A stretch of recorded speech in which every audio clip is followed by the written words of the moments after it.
All right, hey guys, we're back. Welcome back to the Owl's Nest.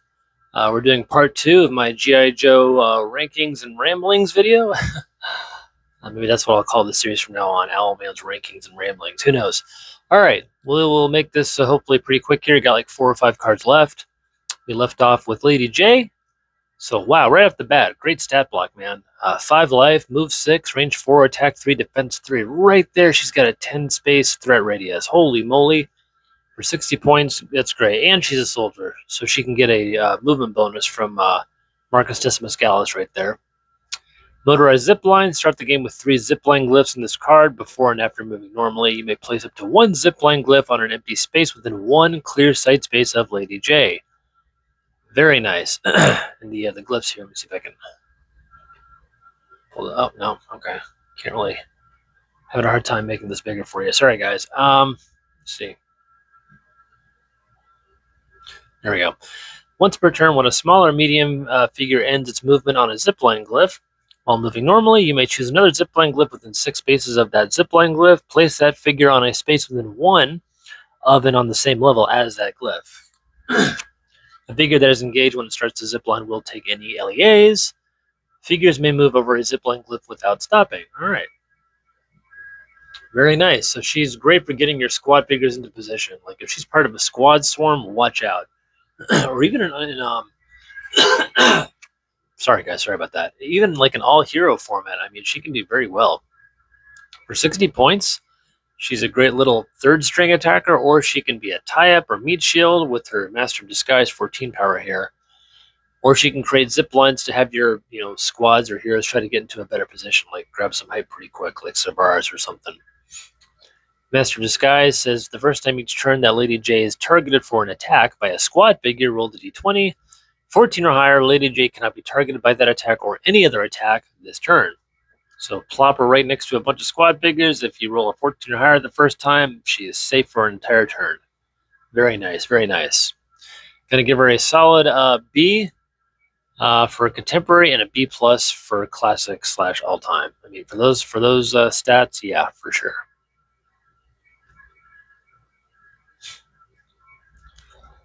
All right, Jinx and Kamakura. I admit, I think I underestimated them at first when I saw them months ago. I'm looking forward to getting them now. They're going to be really fun with the Ninja Swarm. Team them up with like Snake Eye, Storm Shadow, the new Osamu, and like 3 or 4 squads of the Tanuki, and watch them go. 90 points, 3 life, move 6, range 4, attack 2, defense 4. So low attack, unfortunately, but 4 defense, 3 life, they're tough. They should be able to stick around for a round or two. Move 6, range 4, again, 10 hex threat range. You want to keep them at range, in my opinion, as long as you can. And that pretty much applies for pretty much any range figures in the game of Heroescape. 99 out of 100 times, you want to try to keep them at range and kite as much as possible. So they're a unique squad. They're human. They're ninjas. And they're tricky. Medium 5. Learn from the master. After revealing an order marker on and before taking a turn with the squad, you may first take a turn with a ninja hero you control. Hey, there we go. Double bond with Snake Eyes, Storm Shadow. Isamu is the obvious choice, especially the OG GOAT Isamu, my favorite figure in the game still. Oh yeah, we got some good synergy going here. I like it, I like it. Now we're cooking.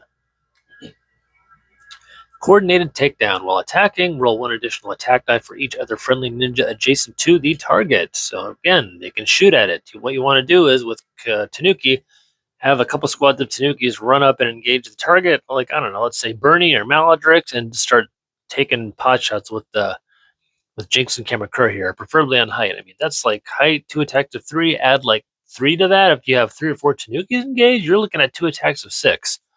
That can easily take that an Adelburn in 1 or 2 turns right off the bat if you swarm them right. So very, very strong ability there. It more than makes up for their 2 attack, in my opinion. And of course, Phantom Walk gives them added mobility. You know what that is. I don't need to explain that to you guys. So for 90 points, oh yeah, I'm going to give them a solid for contemporary. I will give them a solid, I think, honestly, for 90 points, I'm leaning towards a B plus for contemporary. And then for all time, I'll probably go with B. So classic Heroescape, B. Contemporary format, Renegade points is going to be B plus. So yeah.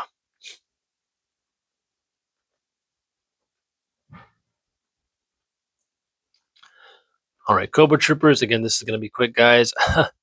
Giving them a solid A right now for contemporary. That could change depending on how well they do at Gen Con here. And I'll give them an A minus for contemporary all time format. 70 points, move 5, range 6, attack 1, defense 2. Villainous bonding. Before taking a turn with Cobra Troopers, you may first take a turn with a warlord or profiteer hero you control. There's a lot of warlords in Heroescape, guys. That means Berxa, Venarch Warlord, Marcus Decimus Gallus. Obviously, Cobra Commander and Destro are the two obvious choices. Serpentor, that's 1, 2, 3, 4, 5, 6. I think I named it. Oh, Nigaxa, that's 7 warlords right there. I mean, come on. That's so good. Use the twins to make even Nigaxa like a Cobra, hero. I mean, good luck killing him. So to get that bonus, Coils of Cobra, Cobra Troopers add 1 to their attack value for each adjacent unique Cobra figure you control. Again, a swarm of these guys is just not going to be fun to go up against for range. It's going to be a hard time. So yeah, very strong. It's pretty simple. Have as many Cobra heroes as you can. Bond with them. Run up. Start taking attacks of 4, attacks of 3 at least if you can. 1 and 2 is not that strong, but 4 attacks of 3, 4 attacks of 4. Oh yeah, baby. Now we're cooking. Like that's insane. I think that they should have had a cap, honestly. Depending on how well they do at Gen Con, I might start a petition to Renegade, and I'm sure some other players may agree with me here that they should have a cap of maybe like 3, an attack of 3. Like the max they can get is a +2 bonus would make so much more sense. Kind of like how the Romans have a cap with their shield wall. They only get a maximum of 2 defense dice. I think the same should be said for the Cobra Troopers. They should get a maximum of 2 added attack dice, personally, for 70 points. I mean, they're amazing. Best squad revealed so far. Moving on. All right, Cobra Flight Pod. Now, I like the Cobra Flight Pod over the green shirt little machine gun helicopter thingy, which we'll get to. 35 points, 2 life, move 4, range 5, attack 2, defense 4. And they're a scout, and they're a tricky personality. So right off the bat, hey, team some of these guys up with Venarch Warlord, you're looking at a movement of 6. Not bad. 4 defense, 2 life, 35 points. All right, that's pretty good stat block. Air-to-ground missile special attack. Range 4, explosion 1, attack 3. So basically, you attack the figure, pick a figure to attack, everyone next to the figure is also affected. Pretty simple. Range 4, attack 3. So they have a very close range, which is unfortunate. They got to get really close to use it. But hey, if you know you're going up against a Cobra swarm, then you may want to pack 1 or 2 of these guys in your lunchbox that day. I'm just saying. I'll definitely take explosion any day over like a fireline attack, typically. They can fly, obviously, pretty straightforward. Before you reveal a numbered order marker on another army card in your army, you may reveal the X order marker on Cobra Flight Pod. If you do, move that numbered order marker to this army card and reveal it. So boom, they can just be sitting, hovering 5 to 6 spaces away. Once you engage with your other forces, then all of a sudden, boom, you do a surprise attack, move turn 1 to the Cobra Flight Pod, and especially if you see a clump of figures like, I don't know, like a ninja or a Cobra Trooper Pod, for example. Wham! If you roll 2 dice, 3 dice, that can level a pod of Cobras pretty quick. So I kind of like this. It sort of balances out, Cobra Pod. So for contemporary format, I got to go with the B+. You definitely want to pack probably at least 1 of these guys for a shot at taking out a Cobra Pod, I would think. If you got 35, 40 points left over, I would seriously consider it, especially if you're going to Gen Con this year, potentially. So B+ for contemporary. I'm going to give them a solid, we will go B- for classic all-time format.